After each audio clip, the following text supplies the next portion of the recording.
With Season 9 finally here and every character getting massive changes, including health changes, damage changes, new passives, and everything in between, the meta has dramatically changed, and these are the best 10 characters, the biggest winners in Season 9, that if you want to dominate right from the start, these are going to be the best new mains for you. Now, jumping right into the first one, we definitely got to talk about Soldier 76. And Soldier 76 is primed to be a huge winner come Season 9, and this is for a couple of major reasons. Number one, Soldier is going to be able to output a lot of consistent damage, and with the new DPS passive now making it so there's going to be less overall healing, the burden on support is going to be more and more. And combine that with the new passive being triggered on damage, Soldier being a hit scan and someone that fires a lot of shots from range can easily trigger the passive over and over and over again on a little bit of everybody. In fact, you can technically trigger the passive and apply it to everyone on the enemy team in cycles over and over again. This is going to make it really hard for enemies to keep up with the constant pressure that Soldier creates. Combine those factors with the fact that Soldier has his own heal station and he can sprint, meaning that he is very independent, meaning that his burden on supports is a lot less, and a lot of the really powerful supports coming in this new Season 9, ones that don't necessarily output as much raw healing, but characters that rely on other bits of utility to get their value, those characters pair really well with Soldier because he just doesn't need a lot of healing to be enabled in any meaningful way. Now we're going to move on to number 2. Now before that, I want to introduce you to the sponsor of this video, Babbel. Babbel is a premium language learning platform with 14 different languages developed by over 150 linguists. Babbel's teaching method has been scientifically proven to help people engage in conversation with just 3 weeks of daily practice, and I was really curious, so I tried it myself, and what I found blew me away. With Babbel, learning Spanish feels like a game. From simple matching games to mock conversation exercises, I was learning useful phrases and retaining them. My wife and her entire family speak Spanish, so the more I learn, the more I can connect with them, and Babbel has all the tools to help me learn where traditional schooling failed. The best part is when starting Babbel, it lets you choose how good you want to get and how many hours or even minutes you want to spend. This lets you create a flexible learning program that operates on your time with your goals, not a long course that you have to slog through time. Refreshing minigames that you could even do for 5 minutes at a time with your phone on the go. When you're ready for that next step, you can easily book live classes to conversate with a linguist in your language of choice. Overall, I'm really impressed with Babbel and plan to make it part of my daily routine. And Babbel even offers a 20-day money-back guarantee. So what are you waiting for? Start learning a new language in 3 weeks with Babbel. Click the pinned comment or the link in my description to get up to 60% off a lifetime subscription. That's right, 60% off. Use the link down below. And once again, thank you Babbel for sponsoring this video. The next hero that's a super big winner in Season 9 is undoubtedly Sigma. Now, Sigma has been very strong for quite some time, but a lot of the changes to Season 9 make Sigma even more primed to take over meta share and become just an amazing ranked grind tank, period. And there's a couple of reasons for that. Number one is Sigma is one of the few tanks that gets to control when damage is being dealt to him. He gets to deny enemy damage, deny DPS damage most specifically, and this is going to allow him to prevent the passive from being triggered on him. If he needs to get healed, whether it's kinetic grasp, whether it's a shield, he can de-trigger the passive and then allow his supports to actually heal him up. This is a really big deal. There's a lot of characters that just don't have a means to stop the passive, so you have to kind of imagine that against certain characters, the passive is going to be on them 24/7. Like Roadhog and Malga, these characters can't control when the passive's applied to them, and unless they have a form of cover, they are basically just stuck constantly at only 80% of total healing capacity. Now combine that with the fact that Sigma is really low resource as a tank in the first place. He doesn't really require a crazy amount of heals to enable,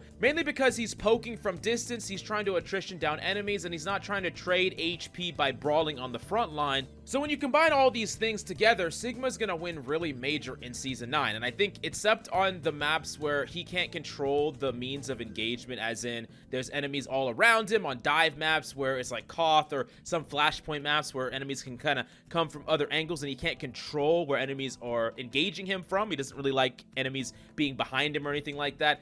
Then Sigma's going to be dominant on every other map besides that. So super strong, looking like a huge winner in Season 9. But another character that looks amazing and looks like it's going to pair well with Sigma as well is Zenyatta. The Zenyatta buffs are kind of nuts, where Zenyatta is actually just beefy. He's very hard to kill, and it's like you took a glass cannon and then you just made it just incredibly durable. It's no longer a glass cannon, it's just a freaking cannon, and that's what Zen is. And in addition to that, with everyone having more HP now, having something that is going to be able to return people to their old damage values is going to be very important. Being able to secure a kill is going to be pretty difficult, but with Discord, it's not. And Zen is going to add a lot of damage to the actual overall output of a team. And I do think that it's especially going into a world where a lot of this burst healing and raw healing and trade of heals, you're going to lose those over time. Like, the exchange is not in the favor of heals anymore. Damage is more important these days. Having damage alteration is more important than just being able to constantly pump someone with heals in Season 9, and Zen plays perfectly into that. He's really been a sleeper for quite some time, but as of Season 9, he's looking to be one of the best characters in the entire meta, and I would definitely suggest picking up Zen and starting to grind him because he's looking like he's going to be amazing. Hard to kill, incredibly lethal, and makes every single low resource team that much more able to actually secure kills, which is just a really big deal. Now, moving on to the next character I gotta talk about, it's Bastion. And Bastion looks like a big winner in Season 9. And as you'll see, quite a bit of hit scans are big winners. Being able to instantly trigger the passive very reliably is super strong, and it kind of makes hit scans the de facto best DPS going into Season 9. At least for now. We'll see how things kind of shake out as the meta develops over time.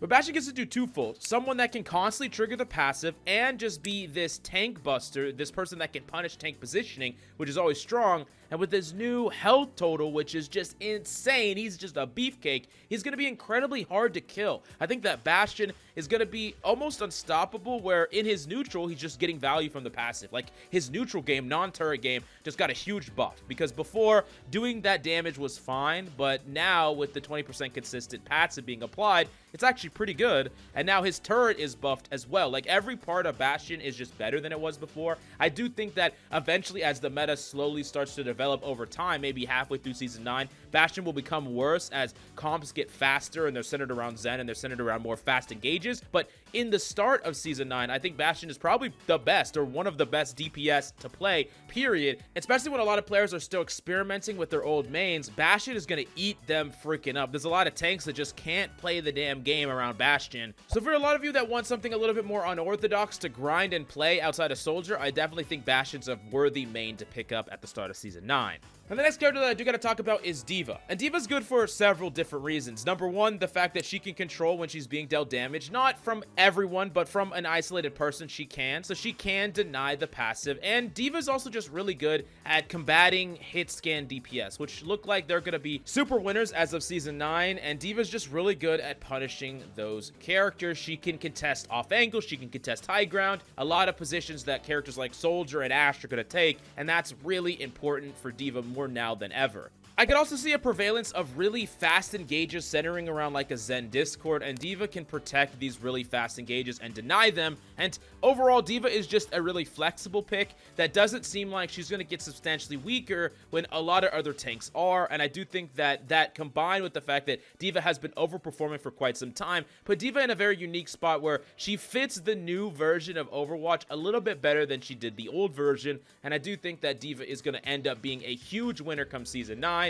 Definitely a character that if you have the skill, you're good at D.Va, you could translate that to a lot of match wins. And I do think that D.Va is a character that you should definitely be playing if you don't quite know what to play. And there's a lot of maps that D.Va's decent on, like Koth maps, where Sigma starts to falter. So yeah, D.Va's still really, really good. Now, let's talk about Mercy for a second. Because similar to Zenyatta, Mercy is going to be a huge winner. Someone that can return the damage numbers to what they were before. Someone that can allow DPS to confirm kills. And pocketing DPS is going to be stronger than ever. Really, like Soldiers being pocketed by a Mercy is going to be incredible. Hanzo could technically be pocketed by a Mercy and then he can one-shot again. Characters like Ashe are always good pocketed by a Mercy. And I just think that the Mercy pocket is going to be even better than it has been in the past. Now, the pocketed DPS is going to be more vulnerable than he has been before. You're not going to see situations where, like, there's an on-a-nade on someone being healed by Mercy, and that character just can't die to anything. You're not going to see that nearly as much. The pocketing aspect isn't going to be quite as strong on the healing side. It's more of the damage side is what's most important. The hit scan player is still going to have to position appropriately. They're going to have to position well, so they're not just constantly feeding, because it's actually easier for them to be focused down and killed through the sustain. But the thing is, if they are being pocketed, they just get to force every other character off the angle, off the challenge, and if they're left uncontested in a place, they're just going to be raining tons of damage, and over time, they're going to start whittling down these tanks. They're going to get picks on DPS, and Mercy is going to be enabling all of that with her damage boost and even her res. I do think that Mercy is going to be a really, really big winner, but there's going to be a huge gap between Mercies with good movement and poor movement because there's a lot of hit scans that are going to see play. So a Mercy that is flying in very obvious ways and they're not utilizing the movement buff to their full advantage, those Mercies are going to get farmed by all the hit scans, and at a certain level, they're going to stop getting as much value. So there's going to be a big divide in skill level between like a decent Mercy that has, you know, whatever movement and an amazing Mercy that has really, really sharp and pinpoint movement. Now, number 7, I did reference her already, and it's Ashe. Ashe is going to be a great character. One, she's a hit scan. She can trigger that passive. That's amazing. She does have a lot of burst damage, and burst damage is still going to be good. Burst damage is pretty much always going to be good. And I think an underrated aspect of Ashe is the fact that she puts a lot of burden on supports. With her dynamite, with her constant damage, even with her ultimate, there's a ton of burden on supports to keep people up, and Ashe is doing a really good job at whittling people down. And in a lot of ways, I think that Ashe is going to be a lot better than Sojourn come Season 9. Because Sojourn's rail isn't as reliable anymore, you're not going to be able to one-shot a lot of characters, even with damage boost. And I think that Ashe is not one-shotting characters either, but she puts out a lot more consistent damage over the long haul. She's putting a lot more pressure overall on health totals. And I really do think that that all kind of connects and comes together as Ashe being really, really good. Plus, her ultimate has still been consistently one of the best DPS ultimates in the game, and that's not changing anytime soon. I really do think that Ashe is a huge winner and definitely a character that you can keep grinding, or if you're like a Hanzo player or a Sojourn player, I might suggest making the alteration to playing Ashe right now, just until we see different changes to some of these other characters, which I do think that we will see down the line, but at the start, these hit scans are just way too dominant and way too strong, and Ashe is just a really great character that could benefit directly from a Mercy pocket, which I think is really good in this season. So put that all together, and Ashe is number 7.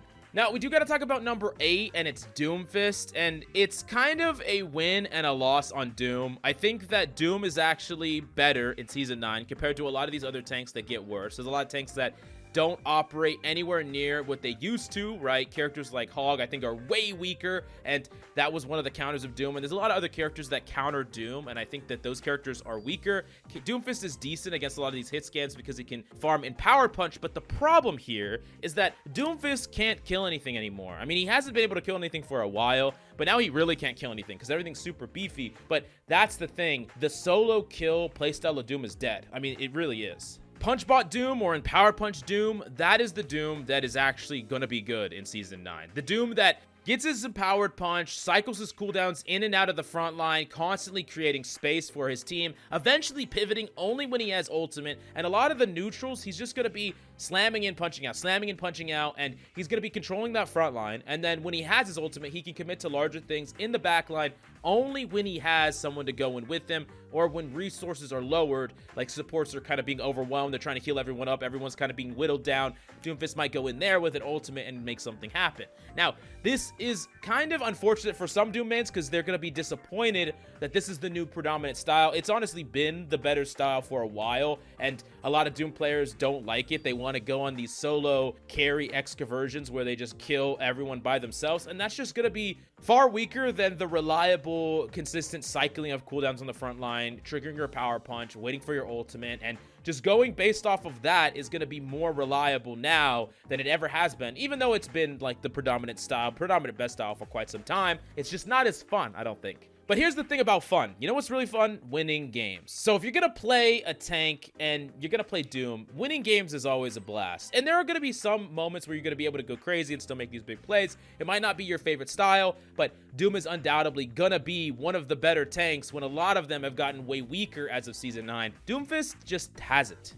Now, next up, we do got to talk about Ana, and Ana's still a big winner. She has been for a while, but just the fact that she has such powerful cooldowns means that it doesn't really matter unless these cooldowns are fundamentally changed. She's gonna be dominant in a meta, and with Nade and Sleep, those are amazing cooldowns, and I also think that with healing becoming a bit weaker, Ana being a really great damage dealer as well from range is something that she can kind of lean into a bit more. overall, Ana is going to be amazing still. She's going to be really, really dominant. She has the heals to heal up people to full, even through the DPS passive now. So that's a big deal because when she needs to, she can still get people topped up, but she also doesn't need to get value out of these heals for her to be decent. She can do a ton of damage. She can create winning plays for her team with her nade and even her sleep. And I think that that all kind of combines together to make Ana just pretty good. I think she's not necessarily going to be better than she was before, but she definitely doesn't get any worse than she was before, and she was already very, very strong. So she's still very, very strong. Now, the last but certainly not least, big winner in Season 9 is Reaper. And this is a weird one, and the one that I'm the least sure of, but I do have a few reasons to believe that Reaper is going to be quite dominant in Season 9. Number one, he can trigger the passive. I know he's not doing any damage from range, but he's triggering the passive from range, which is nice. In the preempt to him engaging, being able to just keep that passive triggered, it's pretty nice. It's overall going to be something that makes it easier when he finally decides to get in position to engage. He's going to be able to do it that much easier. In addition to those things, Reaper is beefy. He's beefy as hell now, and with him being freaking 300 HP, Reaper is surviving a lot, and he can stay in the fight a long time, and that's a big deal. Him being able to ignore a lot of damage coming his way, and him being able to get maybe one more shot off in a duel is the difference between him killing like most characters, and he still has the raw damage to kill characters even with their buffed HP. Like, with 3 shots on Reaper, you're killing most DPS. 2 shots is hard, always, and that was kind of the previous litmus test is, are you killing them in 2 shots or are you killing them in 3? And you always wanted to kill them in 2 shots, but it was mechanically difficult on Reaper, so most people did it in 3. But now 3 is basically still gonna kill everybody always, and you have more time to do it because you're more healthy. So you combine that with the fact that he gets a nice new passive that he actually cares about because he didn't really care about the reload one. And Reaper is looking really good in Season 9, which is strange because Reaper hasn't been good for quite some time. But I do think he has quite a bit of potential. But it's also going to depend on how much poke we're seeing, how much dive we're seeing. Of course, Reaper can kind of play around a lot of different things, but he doesn't love poke. But I also think that on the maps that you can properly set up these high ground flanks, set up these positional places where you're going to be able to drop in and drop down, you're still going to be able to get a lot of value out of Reaper. So yeah, these are my 10 big winners to Season 9, but let me know what character you're going to main come Season 9 and why. And definitely smash that subscribe button if you enjoyed the video, and definitely check out Babbel for sponsoring this video if you want to learn a second language. Anyways, thank you so much for coming by, and I'll see you next time.